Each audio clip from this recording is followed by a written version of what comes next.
Hello. Welcome in. It's Birds of a Feather podcast with your boy Q City. Now, 132 to 123 against the 76ers. Got a little dicey at the end there, right? But for the most part, this is the type of win that you expect from your Atlanta Hawks. Hawks came in tonight really undermanned. Trey wasn't playing. Karras wasn't playing. They tried to make it seem like it wasn't what it was, but we all know it's low management, right? We're gonna go ahead. This is a game we feel like we have at least the capability and opportunity to go ahead, rest some guys, and still come out here with a win. It was close. I think it was like 7, 8 points, and then toward halftime they got it up to 12. After halftime they opened it up to 20. Ends up being a 9-point game. It got down to 5 there. With about 30 seconds left, got down to about 5. But for the most part, Hawks had full control of this game. Didn't really necessarily feel like you were in danger for the most part. The 76ers are putting out basically a G League squad right now. They are, I complain about us getting hit with the injury bug. They said, hold my beer. You know what I'm saying? They're really going through it. And with that being the case, when these type of teams come to your building, you got to put the hurt on them. You know what I'm saying? You got to understand that you're going to hit them quick. You're going to make sure you do everything you can to jump on top of them, make sure they don't catch any level of momentum. And that's what they did tonight. I didn't see anything that was really noteworthy outside of the one point that really stuck out to me was Dyson Daniels was completely able to be the point, right? 24, 5, and 7, if I'm not mistaken. He was able to really control the game for the most part. He was definitely not strictly in defensive mode. He did have some good defensive plays, right? But it takes a lot to really be that primary ball handler and be two-way, And so with that being the case, I think that it's important. I think it's important for him and people who are watching his game to understand how much he gives up to consistently be the best defender on the court.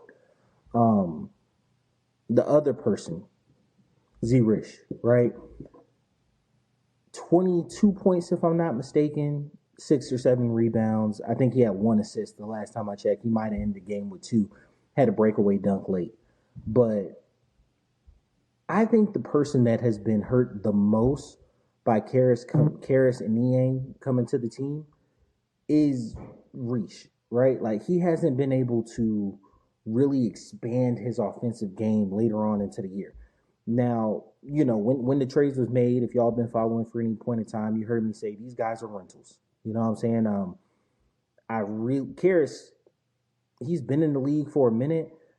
I see him getting a mid-level deal somewhere with a contender, instant offense type guy, and Niang is a premium big who can shoot. So, he's in line for good money. Could I see the Hawks re-signing one of them? Yes. Both of them, under no circumstance. Either of them, yeah, I could see where neither of them. I could see a world where they're really just half-season rentals, and they open up that spot for Reach to really expand his offensive game.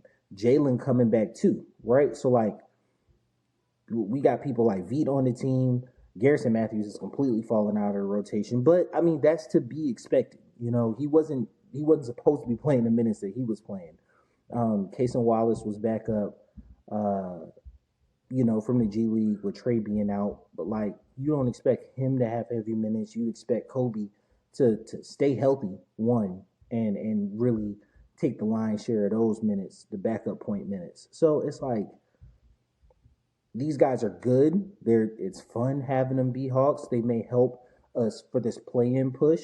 And if you're honest, that's where we're probably gonna roll. But if you think about it in the full context of like building a team, we had the number one overall pick. You know what I'm saying? Like, yes, it was a lottery system, but we had the number one overall pick. And the next season, we're in the play-in. You know, continue to grow and build from that. We'll be able to grow. We've gotten hit with the injury buzz. We're wasting a roster spot, and I understand it's personal stuff, but I'm just speaking holistically. We're wasting a roster spot. You know, we have a lot on our team that can be better, but right now we don't have the pieces in place for us to be better, right? With that being the case, you don't lose to a team like the Sixers. You don't lose to a team like the Sixers. You don't lose to a team like Charlotte, even though they are playing a little better. I ain't gonna lie, and they might mess around beat Miami tonight, so that'll be a dub. You know what I'm saying? Charlotte is playing a little better, but like Brooklyn, those types of teams below you in the standings, you don't play with them.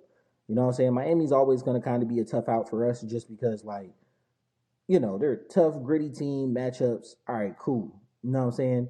We match up well against Boston, Cleveland, top of the East type guys. So if we get in at an 8 seed, because the 6 seed is not mathematically out of us, but like realistically, I don't see us hitting the 6 seed, right? I see us being an 8 or the 7 going into the play-in. The 7 is optimistic, right? But then that's Boston in the first round. That's not a great matchup. Like we played Boston hard, but like you get the playoff intensity, maybe a 5-game series if Trey can go full-blown Trey. You know what I'm saying? That six seed would be lovely. Cleveland, I'm gonna be honest with you. I don't have Cleveland is by every measuring statistic the best team.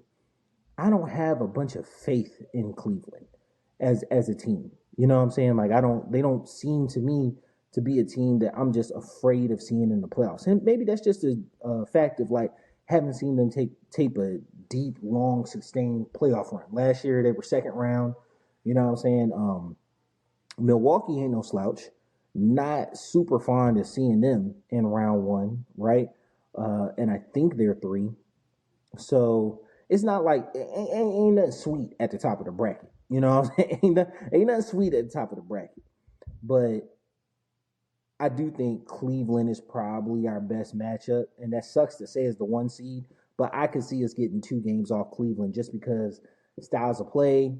We got wings. They got DeAndre for like a wing heavy team. They are big. They're real big, but like Clint, Big O, I feel could match up. Big O can match Mobley in terms of like not really in terms of like true versatility, but like defensively, those two can go at it. I like that matchup. Dre's most likely going to win his matchup on either wing that we have, Karras or Rish. Trey and Garland. That's to me, I think Trey's decidedly better, but I could see on paper that being a wash. And then you look at something like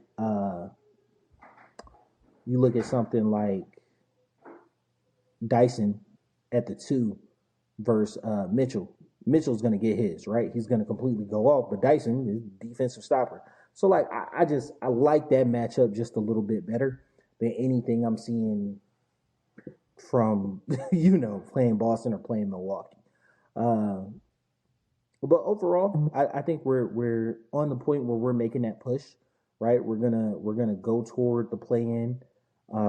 It looks like we have 16 games left in the season, right? 16 games left in the season, and then we're gonna hit play-in and playoff basketball. Just real, and I think that's the true difference between NBA and NFL, right? So like NFL, once you get in the dance, it's like, hey, anything can happen any given Sunday, right? But with basketball, because it's a 7-game series, it's kind of just like, hey, I understand like we're probably not gonna, hit the second round. But it is good to get back into the playoffs, right? And that's a building block for the team. It's exactly what we want to see. Glad some guys got some rest tonight. Glad some guys got the win. You guys follow us, tune in. Yes, we've been off for a while. You may notice the background's different. I moved. So we will be back starting tomorrow. I'll be back after each and every Hawks game. Got a bunch of draft content dropping for you. You guys tune in to Birds with Feather Podcast. It's been your boy Q City, and I'm out. Peace.